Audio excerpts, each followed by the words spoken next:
Please don't tell them what you do. My fiancée said it while we were sitting in the parking lot outside her parents' house. I actually thought I heard her wrong. What? She looked away before answering. Just for tonight. I stared at her. 3 months later, the engagement was over. Her family was demanding answers, and Ava was crying in a restaurant asking why I never fought for us. The truth was simple. I had spent almost 2 years fighting for us. I just stopped being the only one doing it. My name is Ethan. I'm 32 years old. At the time all this happened, I owned a residential contracting company.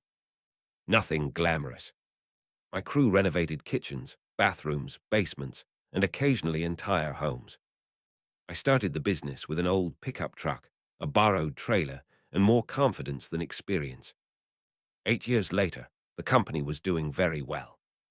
I owned my home, had no debt, had a healthy savings account, and employed 15 people. But if you looked at me, you wouldn't necessarily know it. I drove a work truck, wore boots most days, had calluses on my hands. Apparently, that mattered to Ava's family. A lot. When I met Ava, none of that seemed important. She worked in marketing. Smart, funny, easy to talk to. We clicked immediately. For the first year, our relationship felt normal. Then I started meeting her family more often. That's when things changed. Her father, Richard, was a corporate attorney. Her older brother, Kevin, worked in investment banking. Her mother loved reminding everyone about both facts. At every family gathering, conversations revolved around careers, not work, status. There was a difference. People weren't introduced by who they were. They were introduced by titles, income levels, degrees, prestige. The first time Richard met me, he asked, "So what exactly do you do?" I explained. He nodded, then said, skilled labor. Not construction, not business owner, not entrepreneur. Skilled labor. The way he said it felt deliberate. I ignored it. That became a habit. A few months later, Kevin asked if I ever planned on getting a real office job. Everyone laughed, including Ava. She quickly said, "He doesn't mean anything by it." That sentence became very familiar. Every insult came with an explanation. Every explanation came from Ava. At first, I convinced myself it wasn't important. Nobody's family is perfect. Everybody has flaws. But the comments never stopped. If I showed up in work clothes, they commented. If I talked about a project, they joked. If I mentioned long hours, they treated it like proof that I wasn't successful. One Christmas dinner stands out. Richard spent nearly an hour talking about a friend whose son had become a surgeon. Then another 20 minutes talking about someone else's son who worked in finance. Eventually, he looked directly at me. Construction must be exhausting. I smiled. It can be. He nodded. At least it's honest work. The table went quiet, because everyone understood what he meant, even if nobody said it out loud. I looked at Ava. She avoided eye contact. That bothered me more than Richard, because Richard had always shown me who he was. Ava was supposed to be different. A few months later, I proposed. She said yes.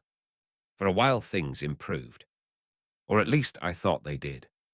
Then wedding planning started, and suddenly her family's opinions became involved in everything.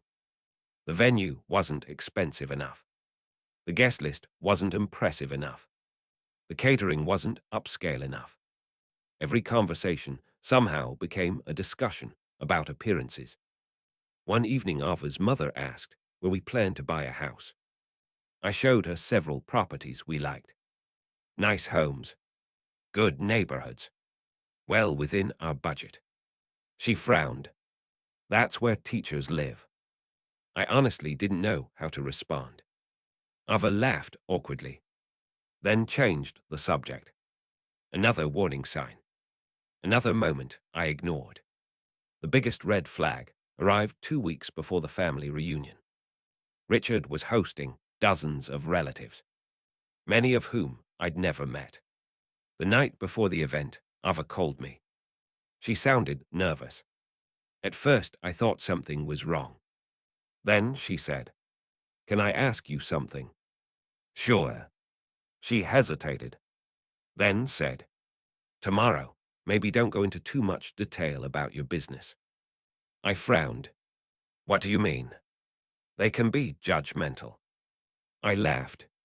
"About construction." "It's not that." "Then what is it?" Silence. "Then they just won't understand." That answer didn't sit right with me, but I let it go. The next day we arrived at her parents' house. Within 30 minutes, I understood exactly what she meant. Every conversation felt like a competition. Doctors, lawyers, executives, consultants, people comparing resumes, comparing salaries, comparing accomplishments.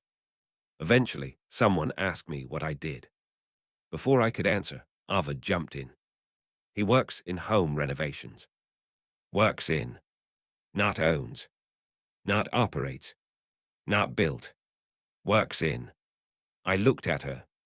She immediately looked away. For the first time, I felt embarrassed. Not because of my job. Because of her. The rest of the evening only got worse. Several relatives made assumptions. Most thought I worked for someone else. Some assumed I was an hourly laborer. Nobody knew the truth, because Ava made sure they didn't. And she seemed relieved every time the conversation moved on. The drive home was silent. Finally, I asked, "Why did you do that?" She immediately became defensive. "Do what?" "You told everyone I work in renovations." "You do." "That's not what I asked." She crossed her arms, then finally said the sentence that changed everything. The sentence I still remember word for word. "Please don't tell them what you do. They'll look at you differently." I stared at her, then asked the obvious question. "They'll look at me differently, or you?" She didn't answer, and that silence told me everything. That silence stayed with me the entire drive home. Not because Ava refused to answer, because she didn't need to. I already knew the answer. The problem wasn't that her family would judge me. The problem was that she cared if they did. For almost 2 years, I'd believed we were building a future together. Now I was starting to wonder if I was simply trying to qualify for one. The next morning, Ava acted like nothing had happened. No discussion. No apology. No explanation. Just normal conversation. At first, I thought she might be embarrassed. Instead, it felt like she expected me to move on. Like she always did. So I gave her a chance. That evening, I brought it up calmly. "I've been thinking about what you said yesterday." She immediately sighed. That sigh told me she wasn't interested in understanding. She was preparing to defend herself. "Ethan, can we not do this?" "Do what?" "Turn everything into a problem." There it was. The familiar pattern. I wasn't upset because of what happened. I was upset because I noticed it. I stayed calm. "You asked me to hide what I do." "No, I didn't." I stared at her. For a second, I actually wondered if she believed that. Then she continued. "I just didn't want my family making assumptions." "But you made assumptions." Her face tightened. "You're twisting my words." Another pattern. Deflect. Deny. Blame. Repeat. The conversation went nowhere, like every conversation before it. A week later, we attended dinner with her parents again. I almost declined. Something told me I should go. Maybe part of me was still hoping I'd been overreacting. Maybe I wanted proof I was wrong. Instead, I got proof I was right. Halfway through dinner, one of Richard's friends asked how work was going. Before I could answer, Richard spoke for me. Ethan does remodeling work. The way he said it made it sound like I painted fences on weekends. Not like I owned a company. Not like I managed projects worth hundreds of thousands of dollars. Just remodeling work. The guy nodded politely and moved on. Nobody corrected him. Not even Ava. Especially not Ava. That bothered me more than anything. Because she knew the truth. And she was actively helping them ignore it. On the drive home, I asked a simple question. Why do you keep doing that? She looked annoyed. Doing what? Letting them minimize what I do. She laughed. Actually laughed. Then said, why are you so obsessed with getting credit? That question hit me harder than she realized. Because I wasn't asking for credit. I was asking for respect. The fact that she couldn't tell the difference was becoming a serious problem. The weeks that followed became exhausting. Not because of one big argument. Because of dozens of small ones. Every time her family criticized something, she defended them. Every time they crossed a line, she explained it away. Every time I expressed frustration, somehow I became the issue. Then came her mother. Looking back, Ava's mother may have been the biggest influence in all of this. One afternoon, we were discussing wedding invitations when her mother casually said, you know, people assume certain things when they hear construction. I looked at her. What things? She smiled. The kind of smile people use when they know exactly what they're doing. You know, I didn't, and I wanted her to say it. But she wouldn't. People like that rarely say the quiet part out loud. They just keep implying it until someone else does. Ava immediately stepped in. Mom didn't mean anything. Of course she did. Everyone knew she did. But once again, Ava chose protection over accountability. That night, I couldn't sleep. Not because I was angry. Because I was starting to connect the dots. This wasn't one conversation. Or one dinner. Or one rude comment. It was a culture. A system. Her entire family measured human value through status. And Ava had spent her entire life inside it. The scary part. She no longer recognized it as abnormal. A few days later, I received an invitation to a networking event. One of my clients was hosting it. Developers, investors, business owners. The kind of event where relationships mattered. I invited Ava. She agreed immediately. For the first hour, everything seemed fine. Then something interesting happened. Several people approached me. Not because of my clothes. Not because of my truck. Because they knew my company. They knew projects we'd completed. They knew clients we'd worked with. One developer spent nearly 15 minutes discussing a future contract. Another asked for my business card. A third introduced me to someone interested in partnering on a project. For the first time, Ava saw people treating me differently. Not because I'd changed. Because they understood what I actually did. On the drive home, she seemed unusually quiet. Then she finally asked, why didn't you tell me your company was doing that well? I almost laughed. Because I had. Many times. She just never listened. Or maybe she never cared. Until other successful people validated it. That realization hurt. More than I expected. The following weekend, everything exploded. Her family hosted another gathering. This time, a cousin had just graduated from law school. The entire evening became a celebration of professional prestige. Near the end of dinner, Richard raised a glass, then started talking about success, the importance of education, the importance of reputation, the importance of ambition.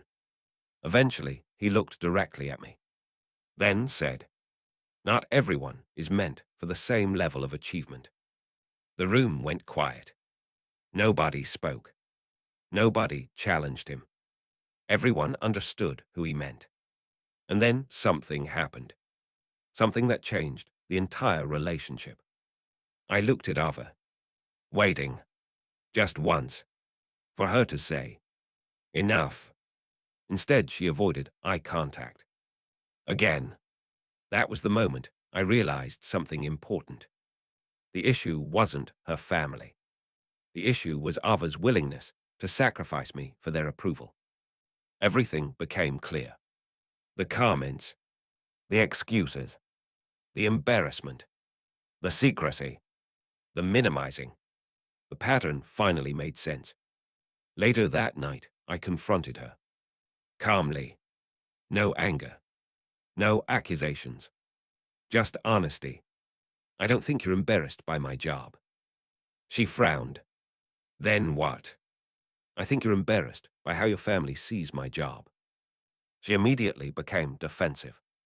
"That's ridiculous." "No, it is." "No." For the first time, I refused to back down. The conversation lasted almost an hour, and eventually her mask slipped. Not completely. Just enough. Finally, she said, "Maybe I just want more for us." I stared at her. "What does that mean?" She folded her arms, then delivered the sentence that ended everything. The sentence she couldn't take back. "If you're this insecure about it, maybe we shouldn't get married." The room felt silent. Not because of what she said, because of how easily she said it. Like it was a threat. Like she expected me to panic, to apologize, to chase, to prove myself.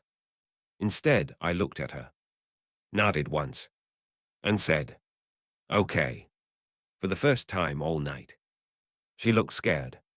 When I said, "Okay," Ava's expression changed immediately. Not dramatically. Not like in a movie. Just enough. The confidence disappeared. Because for the first time in our relationship, I didn't argue. I didn't defend myself. I didn't try to convince her. I didn't ask her to reconsider. I simply accepted what she said. And she wasn't prepared for that. For nearly 2 years, every disagreement followed the same pattern.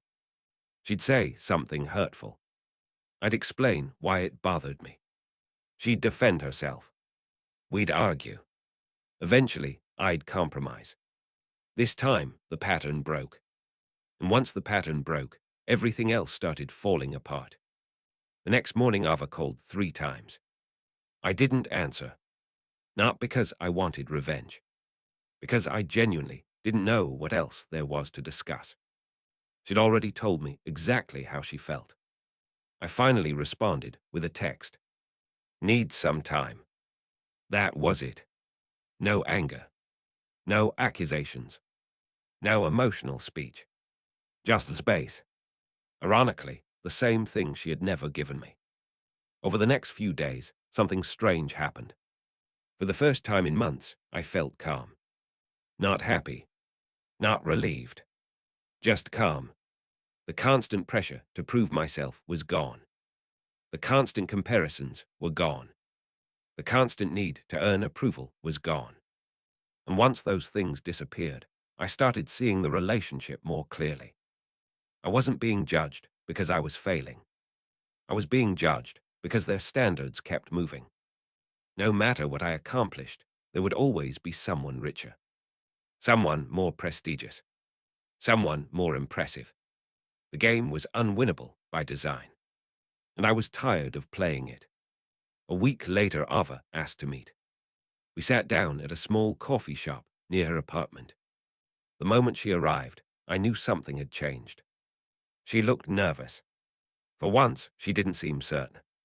We talked for a few minutes about nothing. Then she finally asked, "So what happens now?" I took a sip of coffee, then answered honestly, "I don't know." That frustrated her. I could tell, because she wanted certainty. She wanted reassurance. She wanted me to tell her everything would be okay. Instead, I gave her honesty. Then came the first clue, the first real crack in her confidence. She admitted her parents were furious.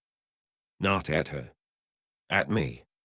Apparently, Richard had spent the entire week telling relatives I was overreacting, being sensitive, being immature. The same insults he'd been using for years.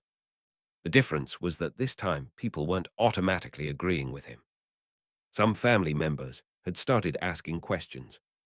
Questions he didn't like. Questions like, what exactly did Ethan do wrong? And for the first time, nobody had a good answer.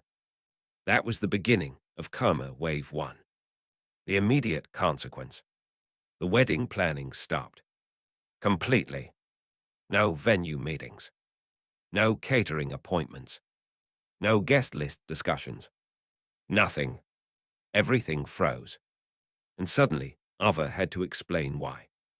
The more she explained, the worse it sounded. Because when you strip away all the excuses, the situation became simple. Her family repeatedly disrespected her fiancé, and she defended them. Over and over again. People started noticing, especially relatives who had witnessed it firsthand. Then came the proof. About 2 weeks later, I received a call from Ava's uncle, a man I'd only spoken to a handful of times. He surprised me immediately. I owe you an apology. I honestly thought he'd called the wrong person. Then he explained. Apparently, he had attended many family gatherings where comments were made at my expense. At the time, he'd ignored them. Now that the wedding was falling apart, he started replaying those conversations in his head. And suddenly, he saw them differently. The jokes weren't jokes. The comparisons weren't harmless. The disrespect had been obvious. People just chose not to acknowledge it. That conversation mattered more than he probably realized. Because for months, I had felt like I was imagining things. Like maybe I really was overreacting. Hearing someone else confirm what I'd experienced was strangely validating. Then came Karma Wave 2.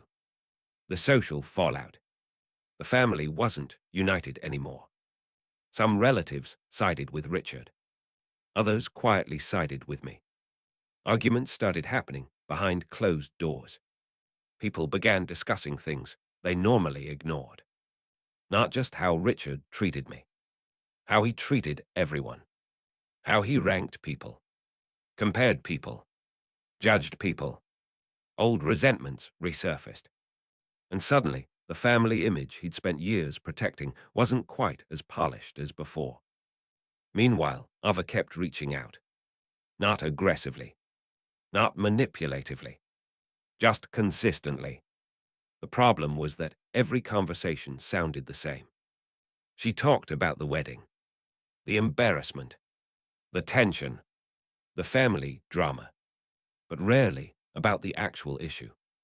Respect. It was like she understood the consequences without understanding the cause. Then one evening, she finally said something different, something honest. We were sitting in a park after dinner. The sun was setting. Neither of us had spoken much. Then she quietly said, I think I cared too much about what they thought. I looked at her.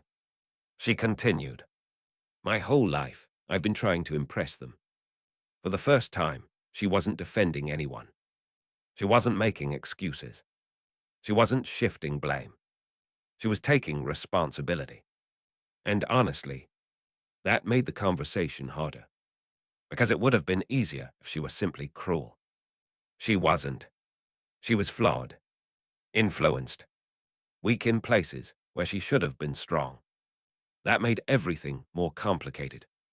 But it didn't change the outcome. Then came Karma Wave 3. The emotional consequence. The hardest one. About a month later, Ava called me late one evening. I could tell she'd been crying. Not hysterically. Just exhausted. She asked one question. A simple question. Was I really that bad? I thought about it carefully. then answered, "No." There was silence. Then I continued, "You just kept choosing the wrong people." More silence, because she knew exactly what I meant. Every time she chose comfort over honesty. Every time she chose approval over loyalty. Every time she chose her family's opinions over our relationship. She made a choice, and eventually those choices became impossible to ignore. A few weeks later, we officially ended the engagement. No lawyers, no screaming, no dramatic confrontation, just acceptance. The relationship was over, not because of one sentence, not because of one family dinner, not because of one argument, because of hundreds of small decisions that all pointed in the same direction. The following year became one of the most peaceful years of my life. I expanded the business, opened a second office, hired more people, spent more time with friends, spent less time trying to prove myself. Most importantly, I stopped apologizing for who I was, because there was never anything wrong with who I was. The right people had known that all along. Months later, I heard through a mutual friend that Ava had finally started setting boundaries with her family. Real boundaries. The kind she should have established years earlier. I was genuinely happy to hear it. Not because I wanted her back. Because growth is always a good thing, even when it comes too late. Looking back now, I don't think the relationship ended because her family looked down on my career. It ended because she joined them. That's the part that mattered. Anyone can disrespect you. Strangers do it every day. What hurts is when the person beside you stays silent. Or worse, helps them do it. The engagement didn't end because I worked construction. It ended because respect slowly disappeared while everyone pretended it was still there. And the moment I stopped chasing approval from people determined not to give it, everything became clear. Sometimes the strongest thing a person can say isn't a speech. Sometimes it's a single word. Okay. And sometimes that one word changes everything.